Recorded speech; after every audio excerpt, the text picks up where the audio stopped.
The new God of War is a big old parenting simulator masquerading as a murder party. I like kids and I love murders, so my interest was firmly piqued by this one.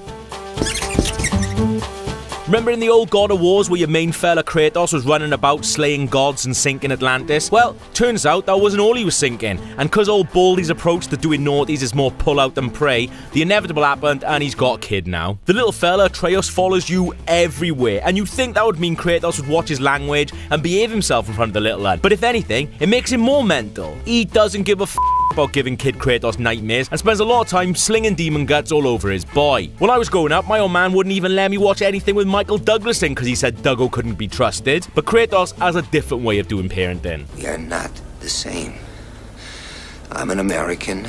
You're a sick asshole. I thought Atreus was going to be well annoying. You know, like how all shite sidekicks are in games? But I've played 3 and a bit hours of the game, and do you know what? He's actually alright. He's got a bow and arrow, and you can stick him on the things you're fighting to help you out. The good thing is, you can actually control the arrows yourself, so he's not firing blindly into orcs or whatever these things are. He ends up being properly useful. Sometimes. One of the things that properly cracked me up is when the little boy says something, Kratos looks at him like he's just shit himself on Christmas morning. Honestly, I thought he was gonna deck Atreus every time he opened his mouth. And it's not even like he says anything that stupid. These aren't moving.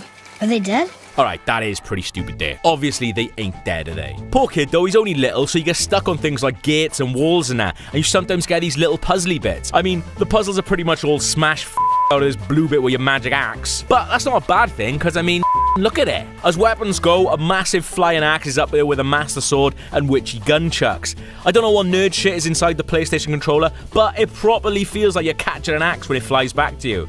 I mean, obviously, I don't know what catching an axe covered in demon pus feels like, but I bet it feels a bit like this. Ugh, that is f***ing minging. If you ask me, whoever made this game should go to prison. I hope I don't go to prison because I made this game. I was a bit worried when I first saw bits and bobs about the game that Kratos would die in the opening level or something just to us, and you'd have to play as the kid, but that never happened in the 3 and a bit hours I played of it, so that's alright. It's you, Kratos, mini ginger Kratos, and Kratos' mad voice, which is done by this absolute unit, Chrissy Judge. He's the one from all the Stargates and that bit in Batman where he gets murked by Joey Wass's chops, but you probably know him best as the voice of D-Mob from the best fighting game ever made, Def Jam Fight for NY. You better watch your step. His lovely pipes are perfect for the new Kratos, so Sony did well to sack the guy who used to do his voice. I mean, who knows what's going on under that hat? Probably secrets. Yes, there were secrets going on under that hat. Judge does all the mocap and that for Kratos as well, so it's not just his massive voice that you get in the game, you also get his massive paddle. Look at this absolute mug chirping some lady on his phone while an actual god is rowing behind him. I didn't get to do that many massive fights in the first bit of the game, but I did get to have a go on this massive troll, David something. That's alright though, because Sony's been releasing loads of trailers about all the mucky little mingers Kratos is going to be able to stick his thumbs in the final game. So as long as Kratos doesn't die, I'm going to be well into it. If you like that, you can have a bang on this preview done by some grown-up lad, or if you'd rather stay with me, here I am breaking out of prison.